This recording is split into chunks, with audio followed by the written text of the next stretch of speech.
The race had 3 attempts at NASCAR overtime. It was extended 18 laps, which in effect turned the Wawa 250 into the Wawa 295. That's just 2 laps and 5 miles shorter than the season opening 300-mile race, by the way, which ran to its scheduled distance. And of course, had the big accident on the final lap with Schneider going into the catch fence. So, Brandon, people don't need to know how I feel about overtime, generally speaking.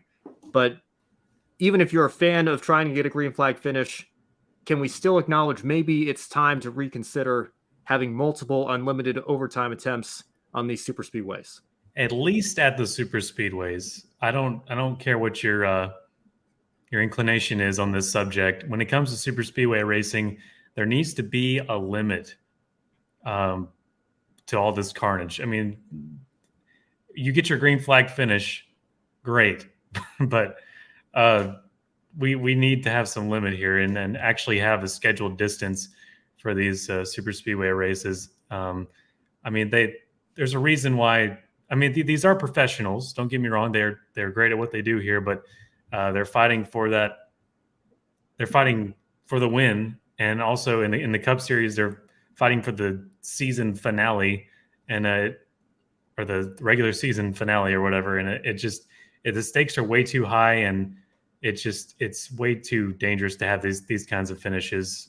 And just kind of tired of talking about it, honestly.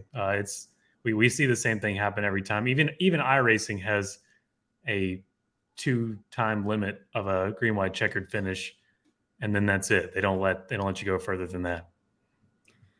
Well, and Brandon, you bring up the point as well about wanting to get a green flag finish. We didn't even get that. We had Riley Herbst, I believe it was, spitting out, and there was some conspiracy theories swirling on Twitter that maybe NASCAR held the yellow until they were sure Clemens crossed the stripe to take the white flag, because they said, this is getting ridiculous. If we have to do this for a 4th time, we're going to be here till 2 a.m. I mean, it doesn't even work half the time. I mean, if the whole point is to, get a green flag finish, and I guess, ARCA takes that extra step, and, even if you take the white, you have to finish under green. We saw that in the All-Star race this year. Obviously, that was very controversial with Ryan Blaney thinking he'd won and taking his window net down.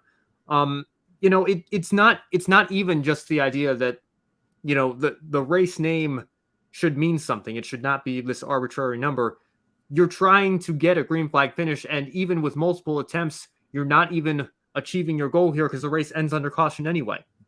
If you're going to get a race that ends under caution anyway, why not just end the Wawa 250 after 250 miles? If you're going to die on this hill, if you're going to change the name from green, white, checker to overtime, despite the fact that racing's not a time sport, if you're going to, die on this hill so much, what does it matter? Yeah. And why do you have numbers in the race name still?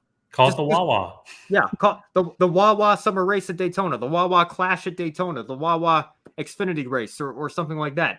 And it's done whenever we say it's done. Yes. Well, yeah. It doesn't.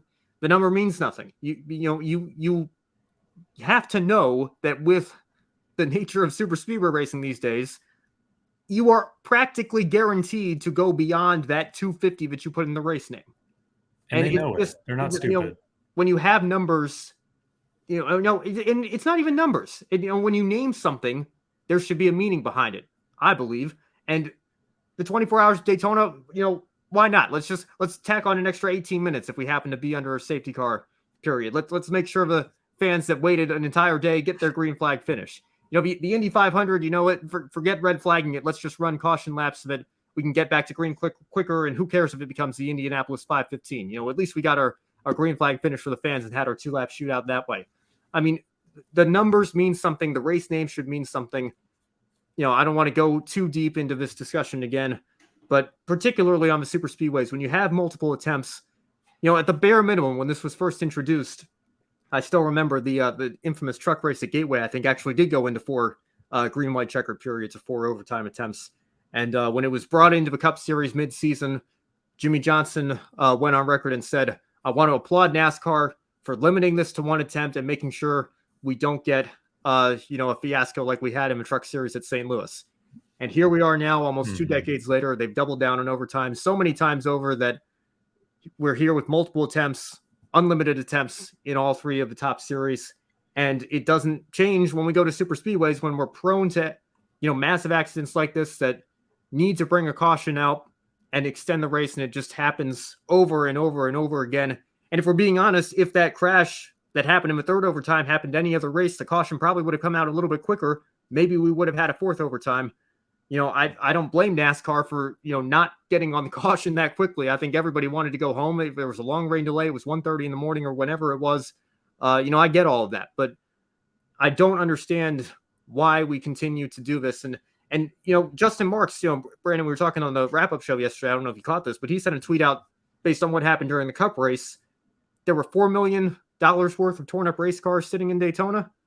I know the budgets for the Xfinity Series aren't that high, but it cannot be good for these teams, regardless of whether it's a big team or not. The race purses are a fraction of what they are in the Cup Series when you get down to the Xfinity Series and the Truck Series, which will be racing in Talladega later this year as well. What are we gaining from this? We're not even getting our green flag finish, which is the intended goal. So when you try something that does not get you your intended goal, I don't understand what the point is. Yeah, and like they NASCAR themselves recognize this problem, and instead of actually fixing it the right way, they want to throw a little Band-Aid on it and call it a fix. It's again just exhausting to keep talking about this being an issue. I can see where you're coming from if you don't want this if you would like it to be at some races on the calendar, but not super speedways.